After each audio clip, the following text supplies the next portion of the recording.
সুপ্রিয় দর্শক, আসসালামু আলাইকুম। আমি এখন আছি ভোলার লালমোহন উপজেলার ধলিগণ নগরের ২ নং ওয়ার্ডের দালাল বাজারের সেরাজিয়ার ২ নং ভোট কেন্দ্রে।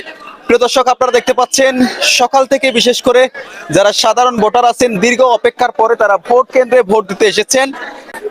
প্রিয় দর্শক, আমরা এখন জানবো বিশেষ করে যারা মহিলা ভোটার আছেন তাদের কাছে। আমরা দেখতে পাচ্ছি সকাল থেকে যেই তারা আনন্দের সাথে যে উদ্যোগ নিয়ে ভোট কেন্দ্রে এসে সাধারণ ভোটারেরা ভোট দেওয়ার জন্য অনেক বড় লম্বা সিরিয়াল ধরে তারা দাঁড়িয়ে আছেন। কেমন আছেন দিদি আপনারা? খুব ভালো আছি। কোন জায়গা থেকে এসেছেন ভোট দেওয়ার জন্য? গাদরিয়া। বেদুরিয়া থেকে। এই যে আজকে দীর্ঘ অপেক্ষার পর আপনারা ভোট দিতে এসেছেন এখানে, কেমন লাগে আপনাদের কাছে? খুব ভালো লাগতেছে, সবাই সিরিয়াল বাদী আমরা ভোট দিতে পারতাছি, খুব ভালো একটু লাগতেছে। এদিকে দাঁড়াও। দিদি কেমন আছেন আপনি?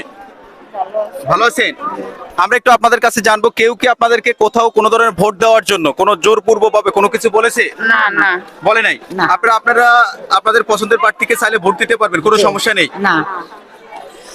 প্রিয় দর্শক, আমরা এখন দেখতে পাচ্ছি বিশেষ করে যারা সাধারণ ভোটার আছেন তাদের কাছ থেকে আমরা জেনেছি যে তারা বলেছেন তারা চাইলে তাদের পছন্দের প্রার্থীকে তারা নিরপেক্ষভাবে তারা ভোট দিতে পারবেন, কোনো ধরনের তাদেরকে কোনো প্রেশার ক্রিয়েট করা হচ্ছে না। এবং আমরা ভালো আছি। ভালো আছেন। এই যে ভোট দিতে এসেছেন আপনারা, কেমন লাগে?